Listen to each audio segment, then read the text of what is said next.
Assalamualaikum warahmatullahi wabarakatuh. Perkenalkan, nama Fuad Bawazir Harahap, NIM 2214010033, Prodi Pendidikan Agama Islam. Baik, di sini saya akan menjelaskan poin yang ketiga, yaitu usul fikih. Yang pertama, pengertian dan ruang lingkup usul fikih. Secara bahasa, usul fikih itu terdiri dari dua kata, yaitu al-usul dan al-fiqh, yang dimana kedua kata ini memiliki makna yang cukup luas. Kata al-usul merupakan jamak dari kata al-asl, yang berarti pondasi sesuatu atau pokok dari sesuatu.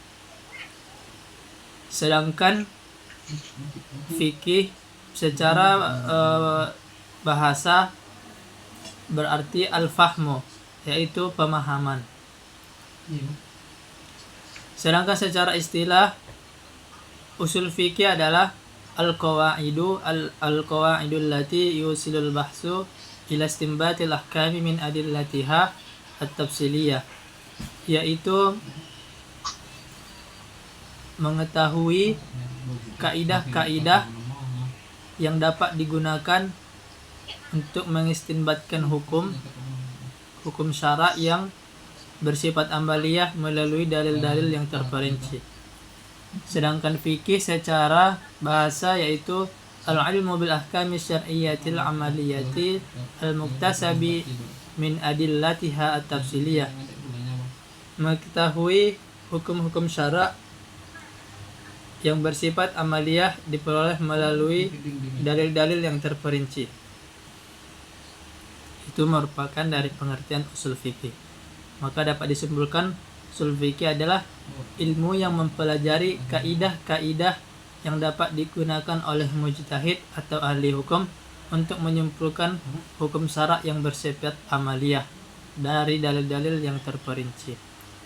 Kemudian ruang lingkup usul fikih. Yang pertama, dalil-dalil syara'.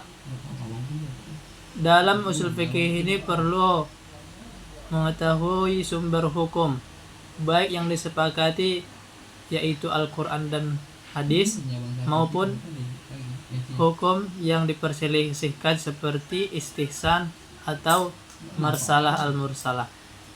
Kemudian metode istinbat.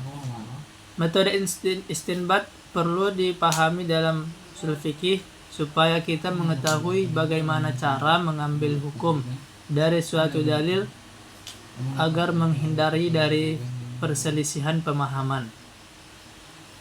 Kemudian hukum syara' dalam usul fikih ini akan menjadi objek kajiannya dalam hukum itu sendiri, seperti hukum wajib, sunnah, mubah, makruh, dan haram.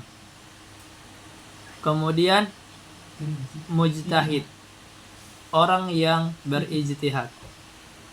Dalam usul fikih itu sangat penting untuk dibahas siapa saja, apa saja syarat-syarat atau kriteria orang yang berhak melakukan penggalian hukum, atau orang yang berijtihad itu harus jelas siapa orangnya.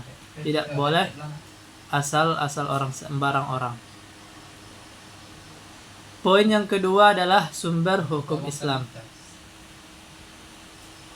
Sumber hukum ini adalah bahan atau alat yang digunakan dalam menetapkan suatu hukum. Tentu yang pertama sebagai sumber hukum Islam itu adalah Al-Quran. Karena Al-Quran merupakan firman Allah Subhanahu wa ta'ala yang menjadi pedoman hidup bagi umat Islam. Kemudian hadis atau sunnah. Segala perkataan, perbuatan, dan ketetapan dari Nabi Muhammad SAW yang menjelaskan atau memperinci ayat Al-Quran yang penafsirannya banyak yang kurang paham, maka akan disempurnakan oleh hadis atau sunnah. Kemudian hukum yang ketiga adalah ijma'. yaitu kesepakatan para ulama mujtahid dalam satu masa setelah wafatnya Nabi mengenai suatu hukum syara.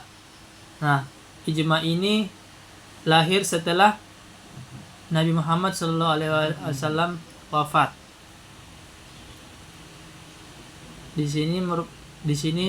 Disinilah para ulama mujtahid mengumpulkan suatu hukum.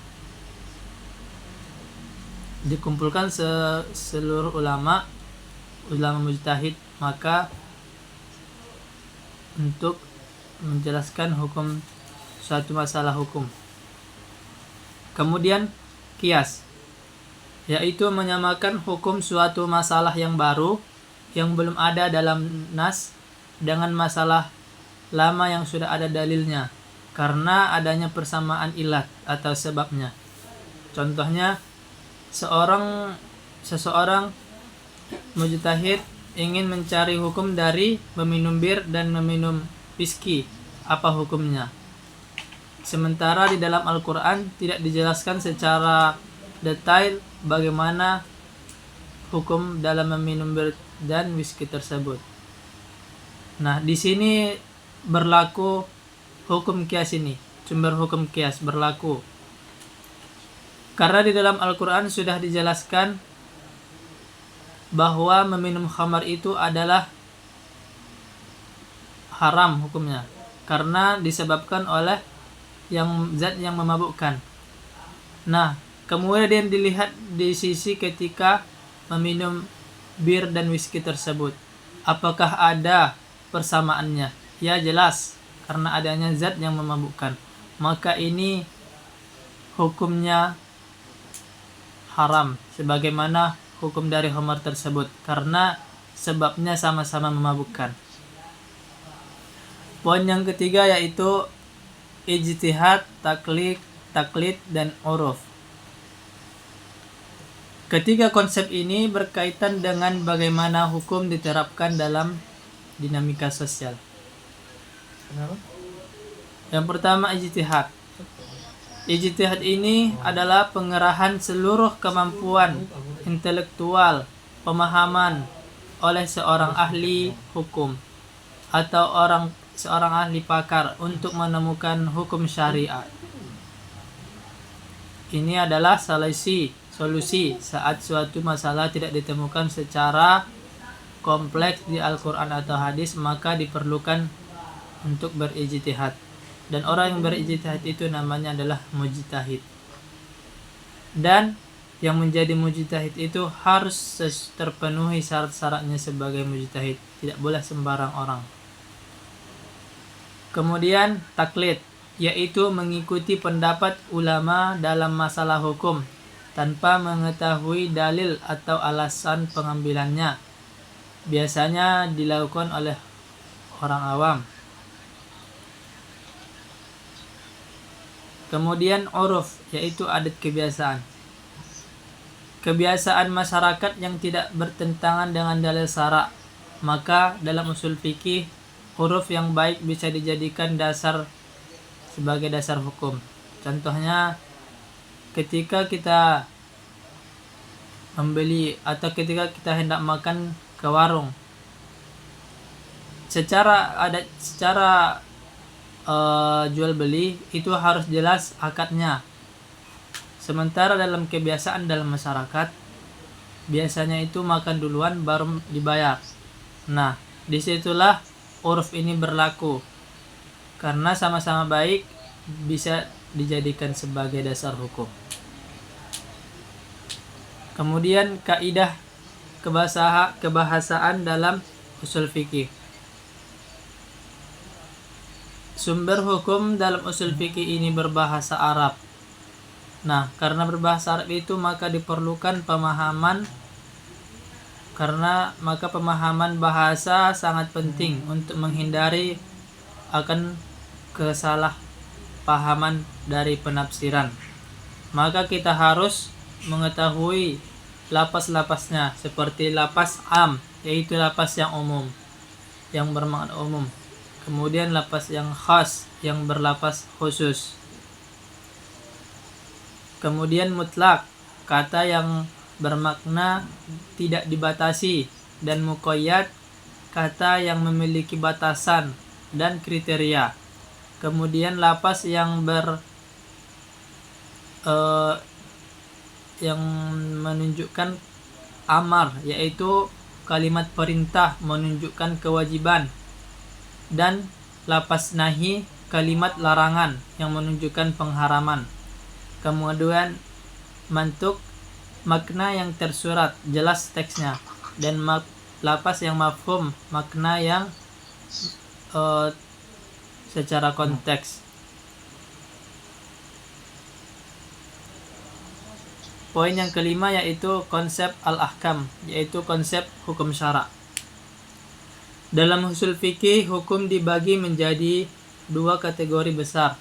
Yang pertama yaitu hukum taklifi, yang dimana hukum taklifi ini adalah hukum yang menuntut mukallaf. Mukallaf di sini adalah orang yang dewasa dan berakal untuk berbuat atau meninggalkan sesuatu. Maka di sini akan timbul hukum wajib, mandub, mubah, makruh, dan haram. Yang wajib ini apabila kita kerjakan berpahala, apabila kita tinggalkan berdosa. Sunnah apabila kita kerjakan berpahala dan tidak berdosa apabila kita tinggalkan. Yang ketiga mubah, boleh kita lakukan atau boleh kita tinggalkan. Yang keempat makruh, apabila tidak kita lakukan tidak berdosa tapi lebih baik kita tinggalkan. Dan yang kelima haram, wajib ditinggalkan, dilakukan berdosa. Hukum yang kedua yaitu hukum wad'i, yaitu hukum yang menjadikan sesuatu sebagai sebab syarat atau penghalang bagi hukum lainnya. Contohnya wudu. Wudu ini dijadikan sebagai satu syarat untuk syarat sahnya sholat. Nah, apabila seseorang itu sholat tanpa berwudu, maka sholatnya tidak sah, karena wudu tadi sudah menjadi syarat sah sholat. Nah, hukum taklifi tadi diberikan kepada orang yang mukallaf, yaitu orang yang dewasa dan sudah berakal. Tetapi di hukum wad'i ini dibebankan baik kepada orang mukallaf, baik kepada anak-anak dan orang mana saja, sudah dibebankan. Baiklah, cukup sekian penjelasan saya dari materi usul fikih.